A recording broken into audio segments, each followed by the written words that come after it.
Jose is sold by his brothers. Jacob dwelt in the land where his father had dwelt, in the land of Canaan.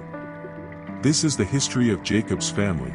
Joseph, when he was 17 years old, tended the sheep with his brothers, and the young man was with the sons of Bilhah and with the sons of Zilpah, his father's wives, and Joseph informed his father of their bad reputation. And Israel loved Joseph more than all his children, because he had him in his old age, and he made him a tunic of different colors. And when his brothers saw that their father loved him more than all his brothers, they hated him, and could not speak peacefully to him. And Joseph dreamed a dream, and told it to his brothers, and they came to hate him even more.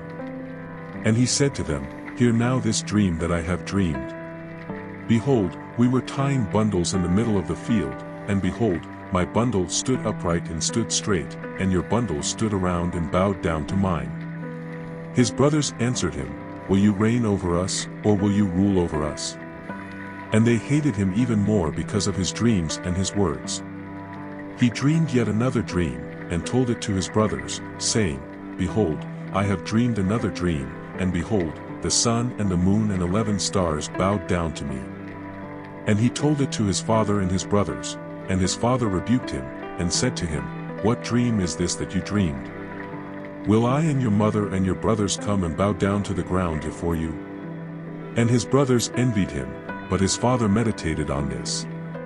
Then his brothers went to feed their father's sheep in Shechem. And Israel said to Joseph, "Your brothers feed the sheep in Shechem. Come, and I will send you to them." And he answered, "Here I am." And Israel said to him, "Go now, see how your brothers are and how the sheep are, and bring me the answer." And he sent him out of the valley of Hebron, and he came to Shechem. And a man found him, as he was wandering in the field, and the man asked him, saying, "What seekest thou?" Joseph answered, "I seek my brothers, please show me where they are grazing." That man answered, "They have already left here, and I heard them say, 'Let us go to Dothan.'" Then Joseph went after his brothers, and found them in Dothan. When they saw him from afar, before he came near them, they plotted against him to kill him. And they said one to another, "Behold, the dreamer comes. Now therefore, come, and let us kill him and throw him into a cistern, and we will say, 'Some evil beast devoured him,' and we will see what will become of your dreams." When Reuben heard this, he delivered him out of their hands, and said, "Let us not kill him." And Reuben said to them, "Shed no blood, cast him into this cistern that is in the desert, and do not lay hands on him, to free him thus from his hands, to make him return to his father." So it came to pass, when Joseph came to his brothers, that they took away Joseph's tunic, the colored tunic that was on him. And they took him and threw him into the cistern, but the cistern was empty, there was no water in it. And they sat down to eat bread, and they lifted up their eyes and looked, and, behold, a company of Ishmaelites came from Gilead, and their camels brought spices, balm, and myrrh, and they were going to take them to Egypt. Then Judah said to his brothers, "What good is it if we kill our brother and cover up his death? Come, and let us sell him to the Ishmaelites, and let our hand not be upon him, because he is our brother, our own flesh." And his brothers agreed with him. And when the Midianite merchants were passing by, they took Joseph out of the cistern, and brought him up, and sold him to the Ishmaelites for 20 pieces of silver. And they took Joseph to Egypt.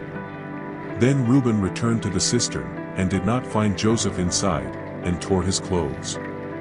And he returned to his brothers, and said, "The young man does not appear, and where will I go?" Then they took Joseph's tunic, and killed a kid of the goats, and dyed the tunic with the blood. And they sent the colored tunic and brought it to their father, and said, "This is what we have found, recognize now if it is your son's tunic or not." And he recognized it, and said, "It is my son's coat, some evil beast devoured him, Joseph has been torn to pieces." Then Jacob tore his clothes, and put sackcloth on his loins, and mourned for his son many days. And all his sons and all his daughters rose up to comfort him, but he would not receive comfort, and said, "I will go down to Sheol in mourning to my son." His father mourned him. And the Midianites sold him in Egypt to Potiphar, Pharaoh's officer, captain of the guard.